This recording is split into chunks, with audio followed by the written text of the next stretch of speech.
ubicado en la parte de su cabeza del páncreas por el duodeno en su primera, segunda y tercera porción. Se encuentra por delante de los grandes vasos, que es la aorta y la cava inferior, así como de los troncos celíacos y mesentéricos. Consta de cabeza, de cuerpo y una cola que está en constante contacto con el vaso y el riñón del lado izquierdo. Este páncreas sí, recibe irrigación de las arterias pancreático-duodenales que provienen de la arteria mesentérica superior. Y el drenaje es igual hacia las venas mesentéricas para formar la vena porta. Las funciones del páncreas, bueno, es un órgano que mide aproximadamente 15 centímetros, pesa 90 gramos y tiene dos funciones, endocrina y exócrina. Las funciones endocrinas son básicamente la secreción de insulina y glucagón para el metabolismo de los carbohidratos, y la función exócrina son enzimas que ayudan a la digestión de proteínas, grasas y carbohidratos. Y bueno, vamos a ver cómo se define una pancreatitis. La pancreatitis es un proceso inflamatorio súbito del páncreas, ¿sí? Por ejemplo, aquí en esta diapositiva vamos a ver que se encuentra un proceso inflamatorio a nivel de la cabeza del páncreas. La incidencia de la pancreatitis es de 20 a 80 casos por 100,000 habitantes y la edad promedio de aparición es entre 30 y 40 años. Alguna literatura dice que es de 40 a 60, pero actualmente han bajado los parámetros de edad de presentación y son de 30 a 40 años.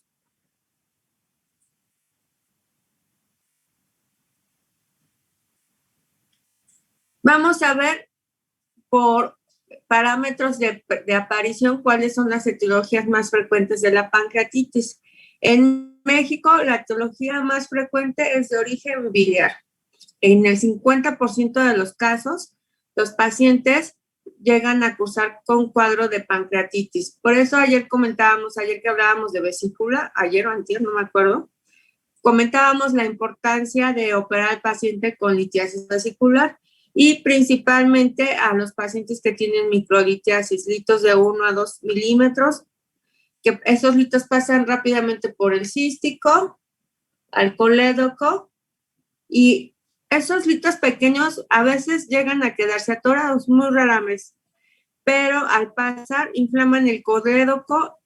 Al inflamarse el colédoco en donde se une el colédoco con el pancreático, hacen una obstrucción por inflamación de la luz intraluminal y eso activa un cuadro de pancreatitis.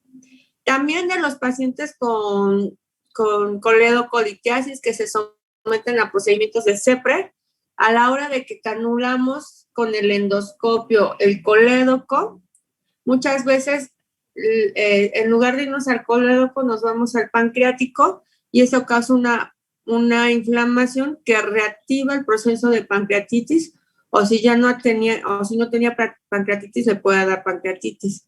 El problema de la pancreatitis post-CEPRE es que tiene un alto porcentaje de gravedad, a diferencia de la pancreatitis biliar, que en un 80% de los casos son pancreatitis leves. La segunda causa de pancreatitis en México es la alcohólica, con un 20%. La tercera causa más frecuente es por hipertrigliceridemia, en un 90%. La cuarta causa más frecuente de pancreatitis es por hipercalcemia y por último la medicamentosa. Que de la medicamentosa, básicamente los medicamentos que nos causan pancreatitis es valproato de magnesio, los esteroides y la atropina. Y la sexta causa casi siempre es viral y la séptima es idiopática. No sabemos cuál es la causa. ¿Y cómo vamos a clasificar la pancreatitis? Bueno, hace todavía 5 o menos de 5 años, hace 8 años, se clasificaba solamente como pancreatitis leve. Se clasificaba solamente como pancreatitis leve en un 80% de los casos, y pancreatitis severa en un 20% de los casos. De la pancreatitis severa, la mayoría, más bien casi todos los pacientes requerían de una unidad de terapia intensiva y tienen una mortalidad del 20%. En el 2012 se hizo un consenso con criterios que son los criterios de Atlanta, en donde se modificaron las definiciones de pancreatitis. Ya tenemos una pancreatitis moderada, moderadamente severa y severa. Anteriormente, y si ustedes revisan los libros, van a encontrar que para la pancreatitis había criterios, que son los criterios de Ramson, que ya son criterios muy viejos, y había Ramson para pancreatitis alcohólica y Ramson para pancreatitis biliar.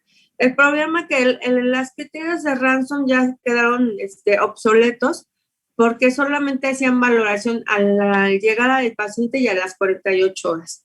Y en esas 48 horas el paciente podía descompensarse de forma severa y nosotros no nos dábamos cuenta y había mayor índice de mortalidad.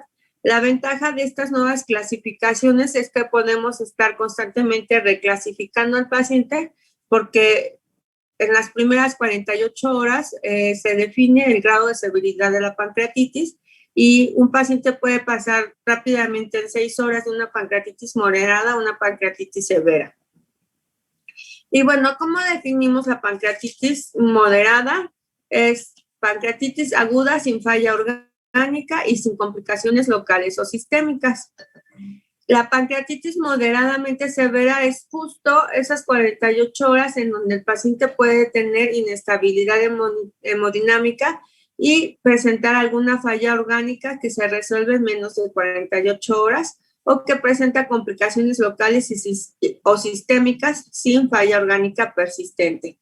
Y en la pancreatitis severa, cuando esa falla orgánica persiste más allá de 48 horas. También se agregaron nuevos términos como colecciones abdominales, necrosis peripancreática o pancreática, pseudoquiste, falla orgánica múltiple, y el score de Marshall modificado, que vamos a ver más adelante. ¿Cuál es la fisiopatología de la pancreatitis? Con esto vamos a hacer como un pequeño recordatorio del metabolismo del páncreas, donde vamos a ver que hay una causa, un factor causante, que casi siempre ese factor causante lo que hace es que hay una obstrucción del conducto pancreático. Este conducto pancreático, el páncreas sigue secretando sus enzimas exócrinas, que al quedarse estancadas en el conducto pancreático se activan y ocasionan un daño acinar peripancreático. Ese daño acinar ocasiona una activación del tripsinógeno, que por un lado activa la acinina calicreína y causa edema e inflamación. Por otro lado, activa la lipasa, ocasionando necrosis grasa.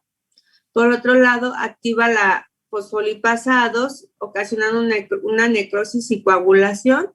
Activación de la elastasa, que ocasiona una pancreatitis hemorrágica por daño vascular. Y activación de la quimiotripsina, que nos ocasiona más daño vascular y edematoso. Entonces, como vemos en esta diapositiva, el paciente con pancreatitis puede presentar desde solo inflamación del tejido parenquimatoso. Por ejemplo, en esta diapositiva vemos que este paciente tenía coledocolitiasis y una piedra se quedó aquí atorada en el colédoco, causó inflamación, y esta inflamación hizo que las enzimas se activaran dentro de los conductos pancreáticos, ocasionando inflamación, isquemia y necrosis. Y después esa inflamación y ese líquido que se ocasiona por el proceso inflamatorio puede producir pseudoquistes pancreáticos. ¿Cuál es la clínica? El paciente nos va a referir dolor abdominal severo. ¿Cuál es la característica de este dolor? Que este dolor es transfictivo. ¿Saben cómo es un dolor transfictivo?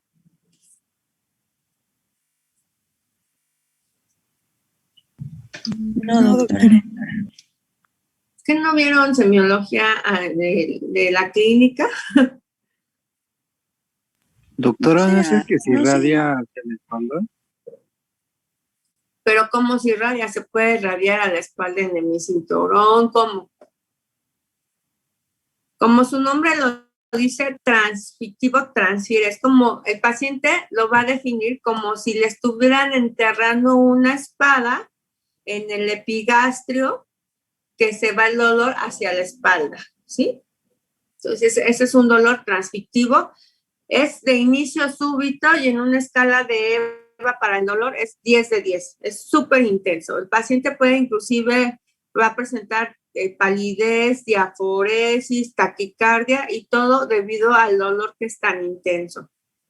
Y en un 80% de los casos, los pacientes presentan vómito. Entonces, llega nuestro paciente con esa clínica. Le vamos a preguntar antecedentes de alcohol, de piedras en la vesícula o de ingesta o de dolor en relación a ingesta de colecistoquinéticos, porque muchas veces los pacientes no saben que tienen piedras en la vesícula. También podemos preguntarle al paciente si tiene el antecedente heredofamiliar de litiasis vesicular, ¿sí? La ingesta de alcohol, si es obeso, si se sabía con enfermedad dislipidémica, si toma algún medicamento, ¿sí? A la exploración física, bueno, aquí no la puse, no lo puse porque, pues solamente va a haber dolor en epigastrio. Entonces, hay signos como el signo de Maculen, pero realmente estos se presentan en pancreatitis hemorrágica y el porcentaje de pancreatitis hemorrágica es del 5%, entonces casi no los van a ver. Entonces, el paciente solamente va a tener dolor en epigastrio y va a ser un dolor intenso, que lo va a referir como transfictivo. Y entonces Atlanta nos dio los criterios para hacer el diagnóstico de pancreatitis, que debe de tener 2 de estos 3 criterios. 1, el dolor abdominal típico de pancreatitis, que ya les dije cuál es. 2, elevación analítica de amilasa o lipasa, por encima de 3 veces su valor normal. Si la amilasa o la lipasa no está por encima de 3 veces su valor normal, eso no es pancreatitis, ¿vale? ¿Cuál es la más específica? Definitivamente la lipasa, porque amilasa se puede elevar inclusive de la amilasa salival y de las glándulas salivales, y esta no es específica para pancreatitis. Pero lamentablemente en muchos hospitales no tienen lipasa y solamente nos marcan amilasa. Pero cualquiera de las dos funciona adecuadamente, pero es mucho más sensible y específica la lipasa pancreática. Y ya que tenemos estos 2 criterios, podemos hacerle pruebas al paciente. Principalmente podemos hacerle un ultrasonido, una tomografía o una resonancia magnética, donde nos revelen imágenes compatibles con pancreatitis aguda. Normalmente y casi siempre hacemos diagnóstico con estos 2 parámetros: el dolor abdominal y la elevación de las enzimas. Y entonces vamos a ver los criterios de severidad según por tomografía. Bueno, ¿qué vamos a hacer? Ya tenemos a nuestro paciente, llegó con un cuadro relativamente típico. Otra cosa que se me olvidaba: el dolor de la pancreatitis es tan severo que nos puede simular un síndrome de abdomen agudo, pero este abdomen agudo es la única patología que nos da un abdomen agudo no quirúrgico. Cuando nosotros encontramos un abdomen agudo, casi el 99% de los casos son abdómenes quirúrgicos, pero en este caso, de la pancreatitis, nos da cuadros de abdomen agudo no quirúrgico. ¿Y saben cuál es cómo clasifica o cómo definimos un abdomen agudo?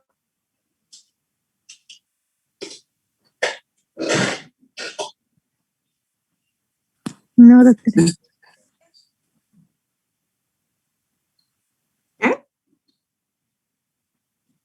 ¿Se refiere a los criterios para determinar un abdomen agudo o a qué es un abdomen agudo? ¿Cómo tú defines? ¿Qué dirías? Este paciente tiene abdomen agudo. ¿Qué debe de tener para decir que tiene un abdomen agudo? Clínicamente hablando. Pues es todo dolor en el abdomen que no tiene una causa orgánica aparente, ¿no? El abdomen agudo es dolor abdominal a la descompresión, o sea, lo que llamamos datos de rebote positivo, ¿sí? Porque, por ejemplo, una colitis te puede dar un dolor abdominal, pero no es un abdomen agudo, ¿sí? Porque comprimes el abdomen o palpas y te duele, pero cuando sueltas, descansa el dolor. En cambio, cuando hay datos de irritación peritoneal, a eso definimos abdomen agudo. Y clínicamente, ¿cómo lo vamos a saber? Cuando comprimimos, hay dolor, y cuando soltamos o a la descompresión, el dolor se intensifica por irritación del peritoneo. ¿Ok? ¿Ese es el dolor de abdomen en tabla? O algo así creo que se le llaman tabla. Abdomen en madera. El abdomen de madera es cuando ya hay mucha irritación del peritoneo, que los músculos abdominales se contraen y se tensan. Entonces, cuando tú quieres palpar al paciente o revisarlo, está duro, duro, duro. Ese también es otro de los actos de abdomen agudo.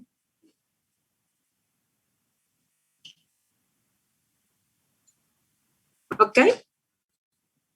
Sí, doctora, gracias.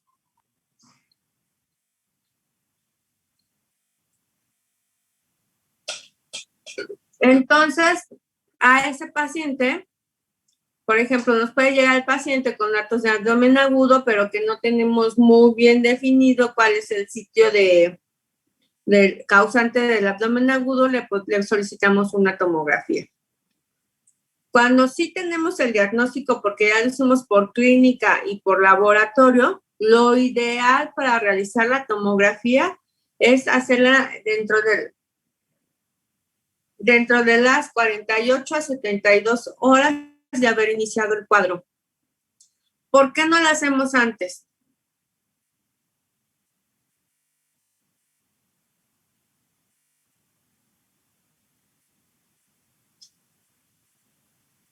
Cri. ¿Alguien? Para no sentirme sola.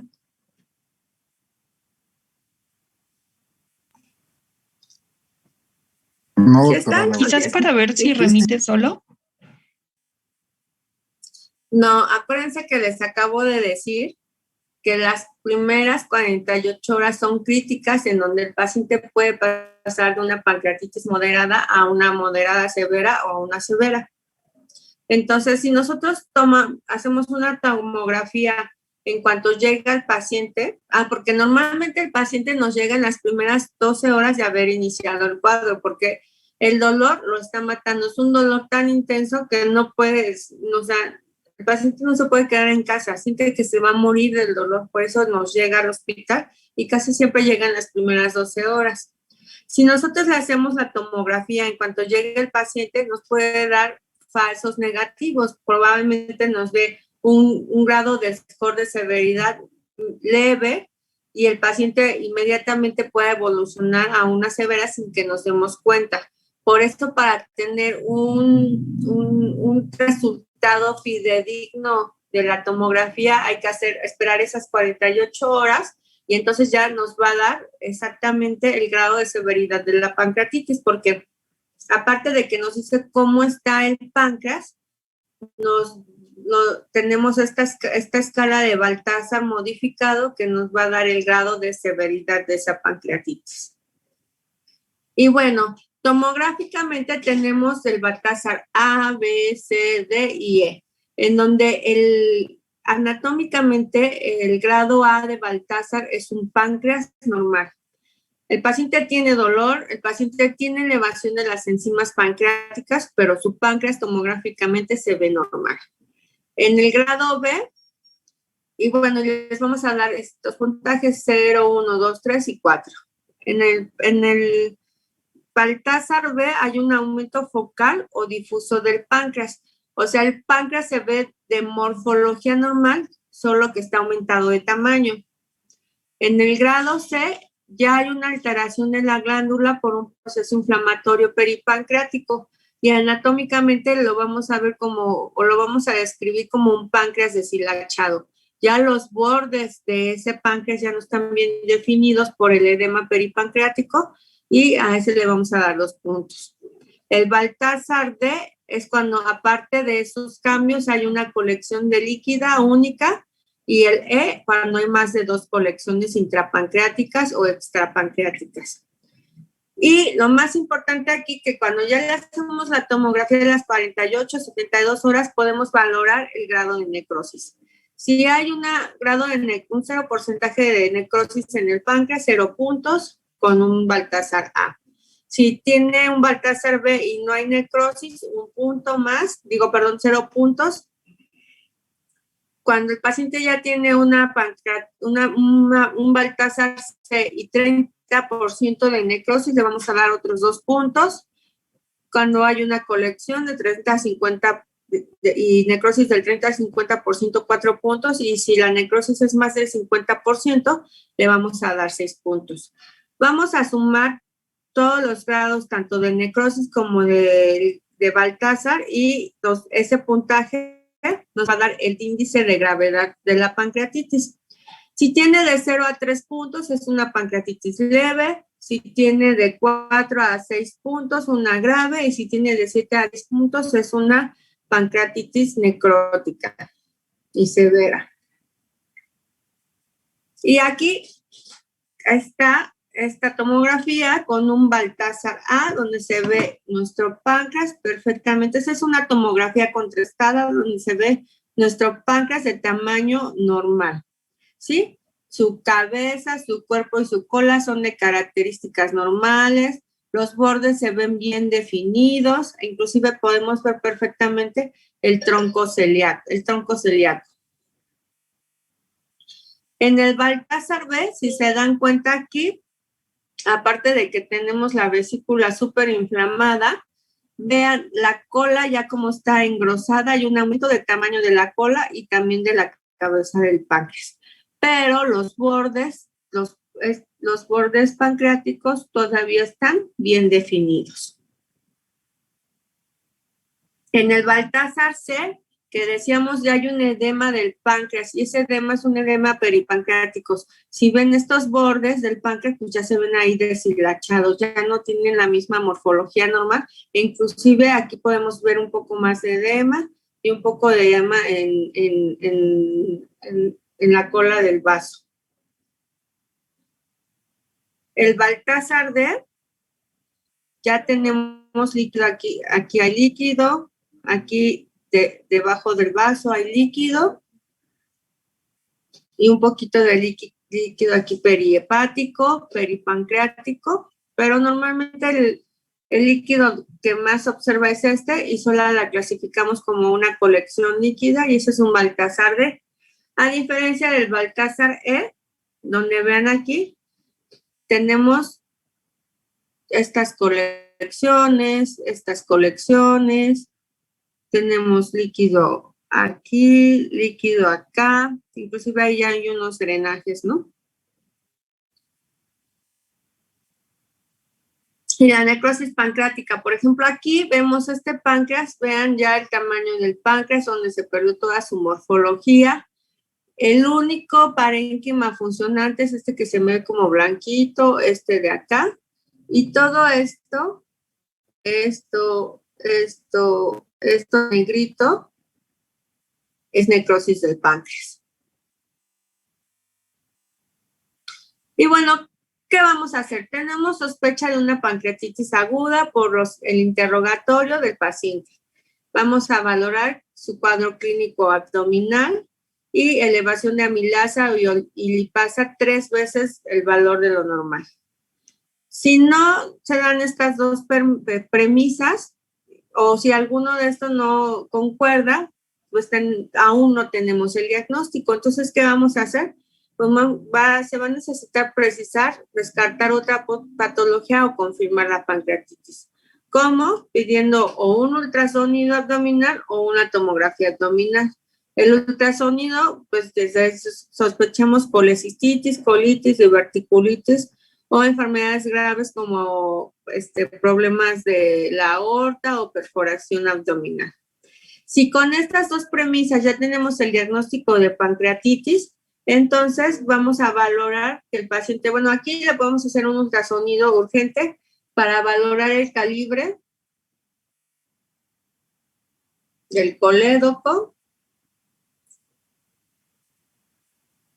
que no tenga coledocolitiasis,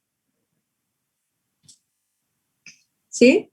Y a excepción, ya no le vamos a hacer ultrasonido si ya tiene antecedentes de colelitiasis, o sea, piedras en la vesícula y bilirrubinas por debajo de 2 miligramos sobre decilitro, ya no hay urgencia de hacerle el ultrasonido, ¿sí? Pero si ese paciente no teníamos el diagnóstico previo de colelitiasis, hay que hacerle el ultrasonido. Y si ya tenemos esto y el paciente hay que valorarle si tiene presencia de síndrome de respuesta inflamatoria sistémica o de falla orgánica mantenida a pesar de la adecuada resucitación, entonces le haremos la tomografía. Cuando el paciente lo estamos resucitando y no responde, o le estamos dando tratamiento y no responde y hay un deterioro súbito, hay que hacerle la tomografía abdominal, no hay que esperar las 48 o 72 horas. Pero si el paciente está hemodinámicamente estable, hay que hacerle la tomografía hasta pasando las 48 horas. ¿Cuál es el tratamiento de pancreatitis leve? Básicamente fluidoterapia, suplemento de oxígeno y analgésico. Aproximadamente el 90% de los casos resuelve la pancreatitis en una semana. Y aquí, Doctora, mande. ¿qué es la fluidoterapia? Nunca había escuchado de ella. Bueno, la administración del suero o líquidos. Ok. Gracias. Bueno, y aquí tenemos otras escalas, que es la escala de Marshall y la escala de Bishop, que constantemente en esas primeras 48 horas debemos de estar sometiendo al paciente para valorar si no avanza en grados de severidad de la pancreatitis. La que es más fácil de monitorizar en el paciente es la escala de Bishop. Es la escala de Bishop. ¿Y qué vamos a valorar? Porque en la de Marshall pues hay que estar tomando gasometrías constantes para sacar el gradiente de la presión arterial de oxígeno con el FiO2. La de Bishop, pues es una escala mucho más fácil de detectar porque vamos a valorar el BUN, la escala de Glasgow, el síndrome de respuesta inflamatoria sistémica, temperatura, frecuencia respiratoria, frecuencia cardíaca, leucocitosis, edad mayores a 60 años y si hay presencia de derrame pleural. Y la suma de los puntos pues nos da el grado de severidad de la pancreatitis, que en cualquier momento se puede estar descompensando. También tenemos los criterios de Atlanta para valorar si hay falla orgánica, si hay complicaciones sistémicas o locales. ¿Cómo vamos a ver si tiene alguna falla orgánica? Bueno, pues el paciente persiste con choque, con una tensión arterial sistólica menor de 90 milímetros de mercurio. Si hay insuficiencia pulmonar y el paciente tiene una presión arterial de oxígeno menor de 60 milímetros de mercurio. Si hay insuficiencia renal aguda con una creatinina mayor a 2.0 miligramos sobre decilitro. Si hay complicaciones sistémicas como una coagulopatía intravascular diseminada con plaquetas menores a 100.000 sobre milímetro cúbico. Fibrinógeno menor a 1 gramo sobre decilitro. O dímero D mayor a 80 microgramos sobre decilitro. O si hay trastornos metabólicos como un secuestro de calcio menor de 7.5 miligramos sobre decilitros. O si hay complicaciones locales como son necrosis, abscesos o pseudoquistes pancreáticos. Cualquier condición coexistente indica pancreatitis aguda y aguda severa, como es la presencia de una falla orgánica múltiple persistente por más de 48 horas.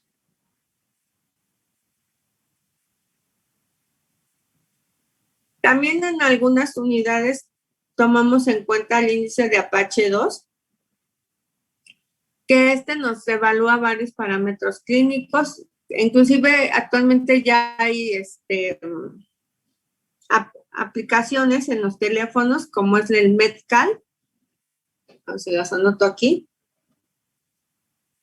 Medcal, que es una calculadora médica en donde ya te pone, le buscas ahí a Apache y ya nada más tú vas poniendo los parámetros según todo lo que nos está pidiendo y en automático nos da el puntaje de ese Apache. ¿Cuál es la importancia de, bueno, si se dan cuenta nos valora la temperatura, presión arterial media, frecuencia cardíaca, frecuencia respiratoria, el gradiente de presión arterial de oxígeno y el gradiente de la presión inspirada de oxígeno, así como el pH arterial, sodio, potasio, creatinina, hematocrito y leucocitosis. Y según los parámetros que van aquí, estos parámetros en escalas, es el puntaje que vamos a tener. Aquí abajo están los puntos.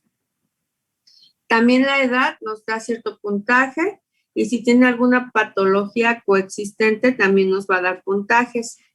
Esta clasificación de Apache tiene una sensibilidad del 95% para la gravedad. Y la suma de todos los puntos nos da el porcentaje de mortalidad en ese paciente. Cuando hablamos que el paciente presenta un Apache mayor a 9, eso es igual a una pancreatitis grave. Y bueno, ahora sí, ¿cómo vamos a tratar a nuestro paciente con pancreatitis? ¿Qué es lo esencial de darle al paciente? Líquidos. Sabemos que la pancreatitis ocasiona un secuestro de líquidos. Entonces, el paciente hemodinámicamente está deshidratado porque el líquido se va al espacio intersticial, se hincha el paciente, se va hacia el abdomen, causa colecciones y el volumen intravascular está disminuido. Entonces, nos vamos a ir. Normalmente, ¿cómo calculamos los líquidos en los pacientes? Si tenemos un paciente en ayuno, se le deben de administrar de 35 a 55 mililitros por kilogramo día de líquido o de agua, ¿sí? En este caso, como vemos que en la pancreatitis hay un secuestro importante de líquidos, por eso nos vamos a ir con el nivel más alto, que son 55 mililitros por kilogramo de día. Actualmente en los consensos se ha dicho que la mejor solución para hacer la hidratación de estos pacientes con pancreatitis es una solución Hartmann o de Ringer lactato, porque ya, como habíamos comentado, lo que hace el lactato es que sirve de buffer para alcalinizar o para acidificar el pH intravascular. Entonces, una de las mejores soluciones para la hidratación de estos pacientes es una solución Hartmann. También no debemos olvidar, si el paciente lo vamos a poner en ayuno porque está con un vómito persistente, lo que hay que hacerle es ponerle una zona nasogástrica y dejarlo en ayuno. Y entonces no hay que olvidarnos de los niveles básicos de glucosa para prevenir el catabolismo. ¿Cuánto es lo mínimo de glucosa que le debemos administrar al paciente? 50 gramos de glucosa al día. ¿Saben qué soluciones traen esta cantidad de glucosa?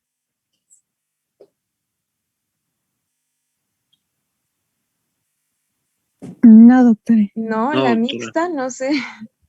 La mixta, exactamente, la mixta tiene 50 gramos de glucosa, aparte tiene sodio y tiene cloro. La solución glucosada al 5% tiene 50 gramos de glucosa en 1 litro, pero solo tiene glucosa, no tiene otra cosa. La solución Hartmann no tiene glucosa. La solución Hartmann solo tiene sodio, tiene cloro, tiene 4 miliequivalentes de potasio y tiene lactato.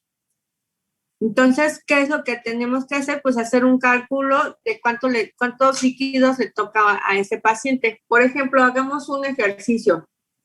Si tengo un paciente de 45 años que pesa 75 kilos y llega con un cuadro de pancreatitis y está vomitando, entonces lo voy a dejar en ayuno. ¿Cuántos de líquidos le toca a ese paciente?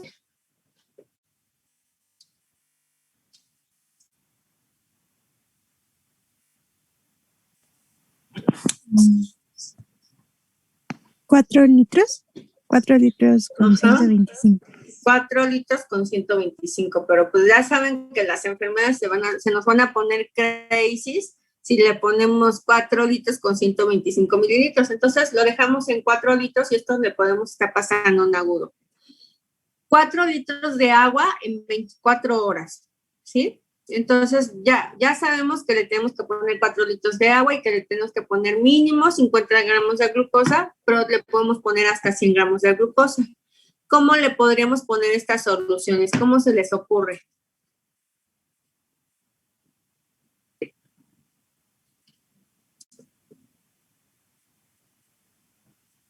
¿Se refiere a la vía? O sea, la vía es intravenosa, pero ¿qué tipo de solución le podrían para completar esos 4 litros y evitar el catabolismo? Porque va a estar en ayuno. ¿Qué solución le pondríamos, verdad? Ajá, así es. Podría ser la glucosada o la mixta que contiene glucosa.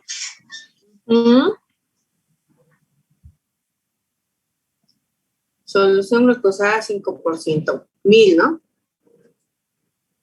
Y lo podemos alternar con una solución Harman igual de 1000. ¿Para cada cuánto? Para 6 horas.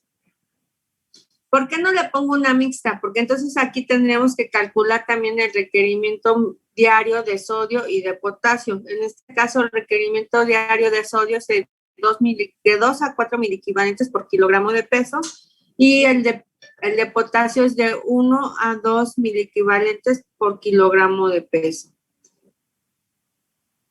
Ya podríamos en otra ocasión, si quisieran, hacer ejercicios de cómo calcular las soluciones en un paciente, pero bueno, así a grandes rasgos se los dejo de momento.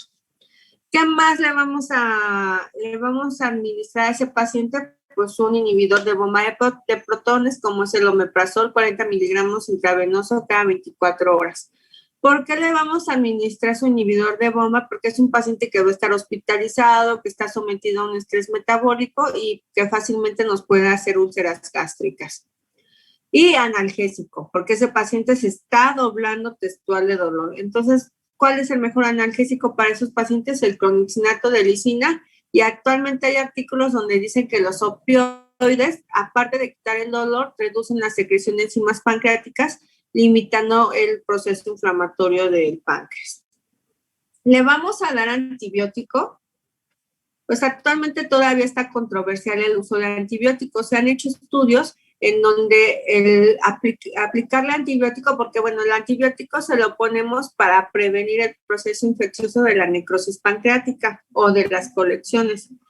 Pero actualmente hay estudios donde dice que la aplicación de antibiótico intravenoso no modifica la tasa de prevención de pancreatitis necrótica, es necrótico aquí, necrótico infectada, y solamente está indicado el uso de antibiótico en necrosis del más del 50% de la glándula pancreática. ¿Cuáles son los antibióticos de elección? Pues los carbapenémicos, como es el imipenem y el meropenem. También, esta es otra parte, ¿qué va a pasar con la nutrición? Hay artículos, bueno, anteriormente siempre dejábamos al paciente en ayuno porque decíamos que si nosotros le dábamos de comer al paciente, estimulábamos más la secreción del páncreas y eso evolucionaba a una falla más importante del páncreas, ¿no? Pero actualmente ya hay artículos donde dice que el inicio temprano de la nutrición parenteral, estamos hablando de la nutrición enteral, o sea, por la boca, en las primeras 24 horas protege la barrera de la mucosa gástrica, evitando así las úlceras. Entonces, solamente el ayuno está indicado en caso o en presencia de vómito. Si el paciente ya no tiene vómito, podemos iniciarle la nutrición por vía oral. Y bueno, ¿qué vamos a hacer aquí? Pues vamos a ver o tratar de prevenir las complicaciones que se pudieran presentar en los cuadros de pancreatitis. ¿Y qué complicaciones puede haber? Bueno, dentro de las primeras complicaciones son las colecciones peripancreáticas, que estas se van a presentar en las primeras 4 semanas de iniciado el cuadro, ¿sí? resuelven espontáneamente y persisten aproximadamente de 4 a 6 semanas. O sea, si el paciente ya tiene a las 48 o 72 horas que le hicimos su tomografía, tiene una colección peripancreática o más de 2 colecciones peripancreáticas, no hay que hacerle nada a esas colecciones, hay que dejar al paciente que evolucione, que remite el cuadro y hay que hacerle tomografía de control a las 4 a las 6 semanas para valorar cómo, si ya se reabsorbieron esas colecciones, siempre y cuando no presente datos de sepsis.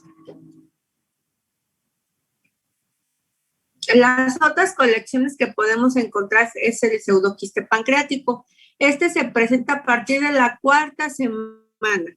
O sea, si nosotros antes de las 4 semanas de haber iniciado el cuadro tenemos líquido, no estamos hablando de pseudoquiste.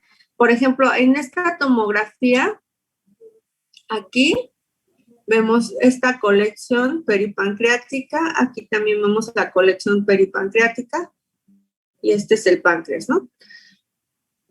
¿Qué pasa? Después de esas 4 semanas, esas colecciones pueden evolucionar a un pseudoquiste pancreático. ¿Y qué es un pseudoquiste pancreático? Es este que vemos aquí, una bola que pareciera que tiene una pared, pero no tiene una pared. La pared de ese pseudoquiste está dado por los órganos adyacentes que se pegan a la colección y forman un pseudoquiste. Por eso se llama pseudoquiste, porque no es una pared falsa, no es una pared verdadera, sino es una pared que está formada por los órganos adyacentes. Y aquí vemos, por ejemplo, otro pseudoquiste pancreático, ¿no? Entonces, antes de la 4ª semana es difícil que nosotros observemos pseudoquiste pancreáticos, pero si el paciente tiene un pseudoquiste pancreático, el 50% resuelven espontáneamente, y los que no, pues hay que hacerle drenaje percutáneo endoscópico. ¿Cuál es la indicación para hacer un drenaje percutáneo endoscópico de ese pseudoquiste? Pues son pseudoquistes mayores a 5 centímetros o que ya persista más de 6 semanas. Y por ejemplo, aquí vemos, se está realizando este drenaje percutáneo guiado por tomografía, en donde aquí entra la aguja, ¿no? Y llega a la colección del pseudoquiste, tiene una cola de cochina por el cual va a estar drenando el líquido. Este era el pseudoquiste. Y la otra complicación, pues, es la necrosis pancreática infectada, que normalmente los bacilos que los infectan son bacilos entéricos gram negativos. Esta la podemos sospechar a partir de la 5ª semana. ¿Y cómo vamos a hacer el diagnóstico? Pues el paciente va a presentar datos de sepsis, ¿no? Que es paciente que ya sabemos que tiene un cuadro de pancreatitis y que va a presentar datos de respuesta inflamatoria sistémica. ¿Cuáles son los criterios que valoran la respuesta inflamatoria sistémica? ¿Lo saben?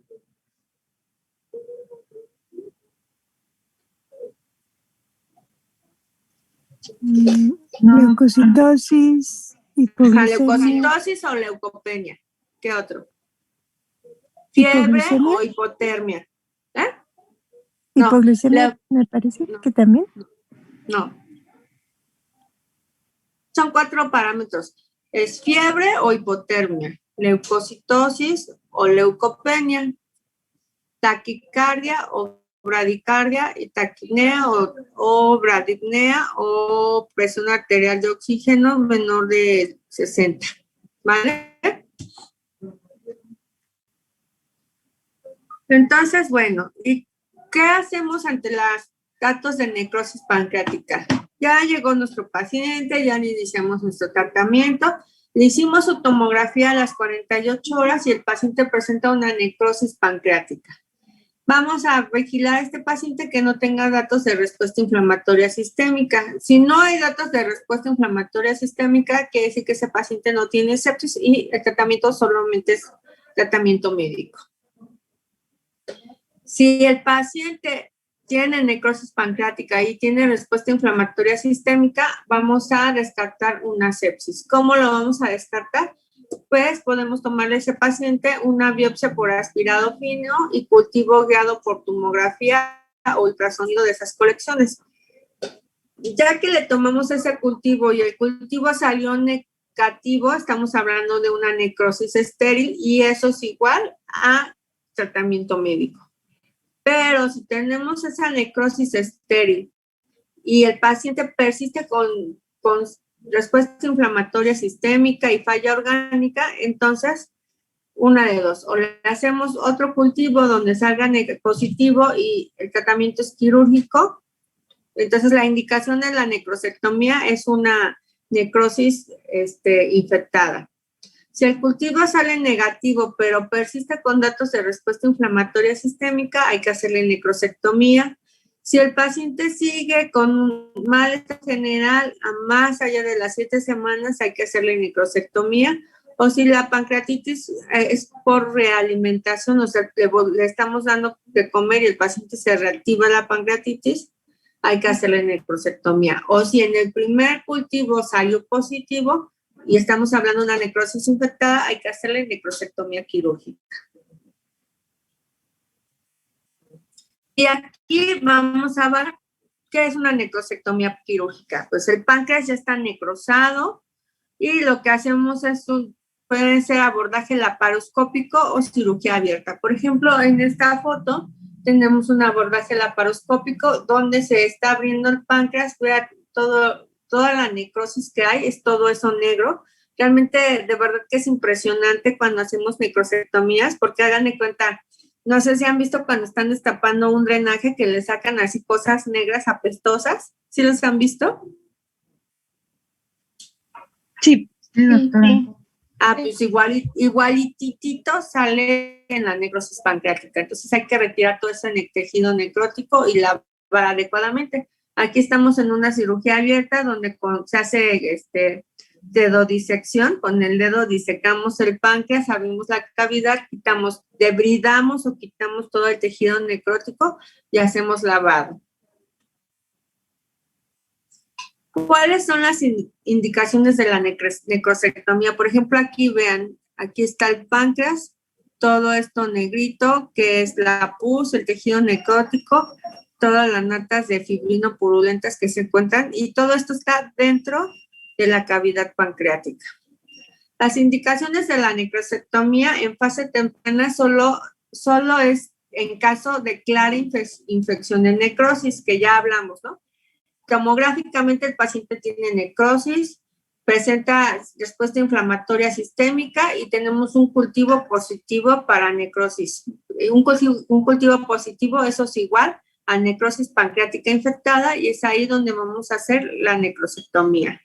También si el paciente presenta una pancreatitis fulminante con respuesta inflamatoria sistémica y deterioro rápido clínico con fracaso multiorgánico a pesar de tratamiento intensivo como último recurso. O en la infección de la necrosis per se no está no hay indicación quirúrgica absoluta. ¿Y qué tenemos que hacer? Pues retrasar al máximo la necrosectomía a más de 4 semanas. Siempre que sea posible, hay que utilizar técnicas menos invasivas. Lo ideal actualmente es hacer necrosectomía laparoscópica, pero quienes la hacen pues, son los cirujanos que estamos entrenados en cirugía de mínima invasión, y si no, pues aunque sea hacerles necrosectomías abiertas. Y eso es todo. ¿Dudas, preguntas? Doctora, en cuanto a la hipertrigliceridos,